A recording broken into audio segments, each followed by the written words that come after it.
That was a 3-hour tour. Super creepy. I feel like a baller, yo. What is up, my friend? This is Jason. Quick recap for you. Last night, 12 o'clock, flew into Budapest from Ireland. Got to my house about 1 in the morning. Just woke up. It's 9 o'clock in the morning. I have no idea where I'm at. I have no idea what the fuck I'm doing. But first order of business, get some money. A lot of things are done in cash around here from what I understand, so I'm gonna get some physical forints. And then second order of business is to hit the free tour. I find the absolute best way to get a lay of the land is to do a free tour, and they have a 2.5-hour free tour of all the big spots here in Budapest. So I'm gonna be here for 10 days, and I'm just gonna go balls to the wall today and kind of make my brain explode on what Budapest has to offer. Show it all to you. Let's figure this one out together.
Okay, so that was a ton to take in. That was a 3-hour tour. A 3-hour tour. So again, these free tours are a great way to start off in a new city because you get a huge history lesson. You get taken all around the touristy areas and get told a little bit more about the local areas and where you might want to go off the tourist traps, about the food, the culture, totally pack your brain, and then you kind of get set loose. Now again, these aren't totally free tours, and it's pretty standard to tip no less than like $5 a head up to $10. So right before that tour, cashed in my money. By the way, the Hungarian forint, I cashed in $100 US and I got 30,000 Hungarian forint. I feel like a baller, yo. But it's 3 o'clock in the afternoon, my brain's full of stuff, but my belly's not. And my tour guide told us about this thing called a communist pizza. It's called a langos.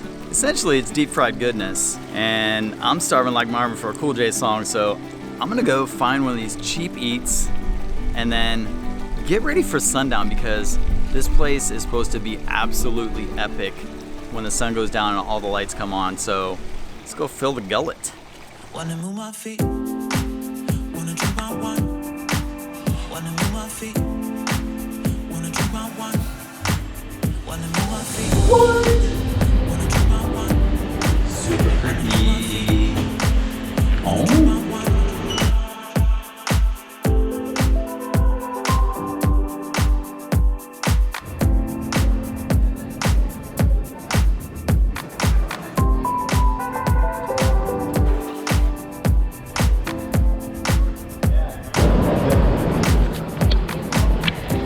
Parliament, yo.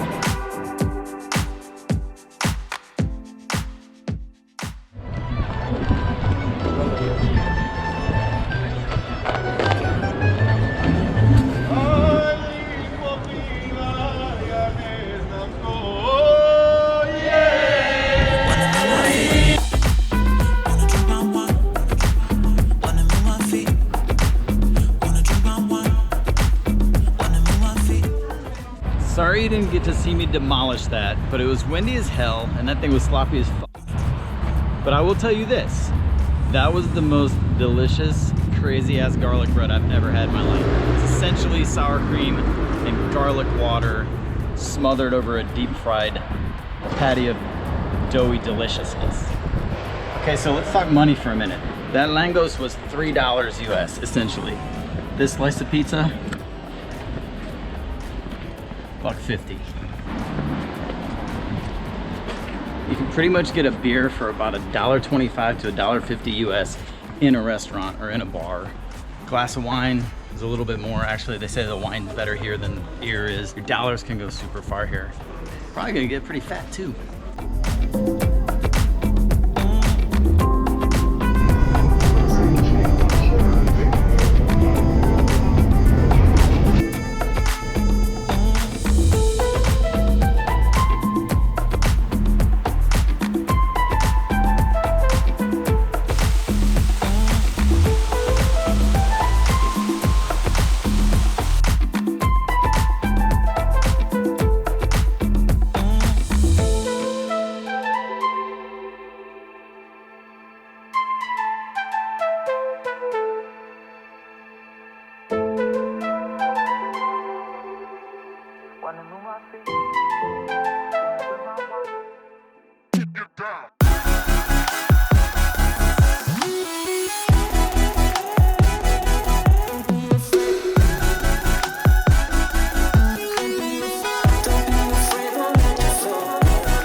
Okay, so there is a whole day in Budapest. It's clearly no longer nighttime because, yeah, I ended my night at that ruined BAR-SZIMPLA KERT.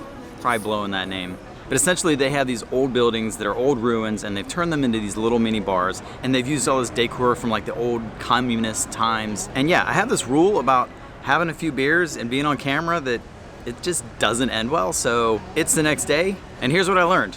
Again, Budapest is super cost effective. For a budget traveler like me, 40 or 50 bucks a day, including my accommodations in like a nice hostel, good food, quite a few beers, some coffee, totally easy to do. So if you're not a budget traveler like me and you go a little bit higher, you're still gonna be making out much better than traveling anywhere around North America and Western Europe. All right, so I want to talk to you real quick about this little bad boy. This is my transit pass for a week. This cost me 4,950 florins, which is just about 17 bucks in the US. And this is gonna get me on every subway, every bus, and every light rail in the city for a whole week. Super easy, hop on, hop off. If I just wanna go a quarter mile because my dogs are barking, hop on a bus, no biggie. There's a rail line that runs right along the Danube. Absolutely beautiful, just hop on that and take a look at the river. Do it in the daytime, do it at nighttime. I have barely scratched the surface of Budapest. You have to have at least 2 or 3 days here. If you can get 4 or 5 days here and kind of take your time and really enjoy it, definitely do that. I'm here for 10 days, so I'm really looking forward to hunkering down, kind of living like a local for a little bit. So if you've ever been to Budapest, let me know what I should go check out. If you've never been here, come visit, let me know what you think, and hit that subscribe button. Get notifications, and I will catch you on the flip side. Peace.